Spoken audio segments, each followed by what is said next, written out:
కృష్ణం వందే జగద్గురుం. జై శ్రీకృష్ణ. ఈ వీడియో చూసే ముందు ఒక లైక్ కొట్టి జై శ్రీకృష్ణ అని కామెంట్ చేయండి. నిత్యం యవ్వనంగా మరియు ఆరోగ్యంగా ఉండాలంటే ఈ చిట్కాలను పాటించండి.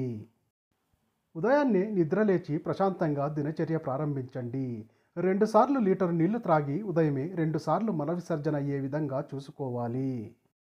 ప్రతిరోజు క్రమం తప్పకుండా వ్యాయామం చేయాలి. ఉదయం వెజిటబుల్ జ్యూస్ తాగడం మంచిది. మొలకెత్తిన విత్తనాలు, పండ్లు అల్పాహారంగా తినండి. మధ్యాహ్నం వరకు మరేమీ తినకుండా బాగా ఆకలయ్యే వరకు 3-4 గ్లాసుల నీరు అంచెలంచెలుగా తాగండి. పుల్కాలు లేదా అన్నంతో ఉప్పు, నూనెలు లేకుండా వండిన కూర ఎక్కువగా పెట్టుకొని మధ్యాహ్నం భోజనంగా తీసుకోవాలి. సాయంకాలం వరకు మధ్యలో ఏమీ తినకుండా 3-4 గ్లాసులు నీరు అంచెలంచెలుగా త్రాగాలి. సాయంత్రం 5 గంటలకు కొబ్బరి నీరు, చెరుకు రసం, పండ్ల రసంలో ఏదైనా ఒకటి త్రాగండి. సాయంత్రం 7 గంటలకు పండ్లు ఆహారంగా తిని డిన్నర్ ముగించాలి. రాత్రి 9 గంటల నుండి 10 గంటల లోపు నిద్రపోవాలి. పండుగలకు, ఫంక్షన్లలో మాత్రమే రుచులను తింటూ రోజు ఆరోగ్యానికి పునాదులు వేసుకోవాలి.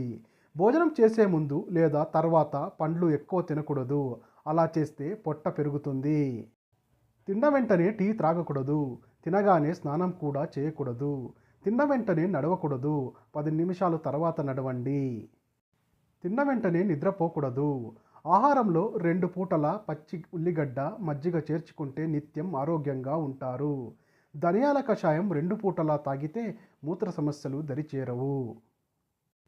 ఈ విధమైనటువంటి ఆహార చిట్కాలను పాటిస్తే నిత్యం యవ్వనంగాను, ఆరోగ్యంగాను ఉంటారు.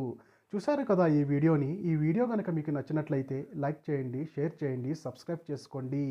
Thank you for watching. Survey జన సుఖినో భవంతు.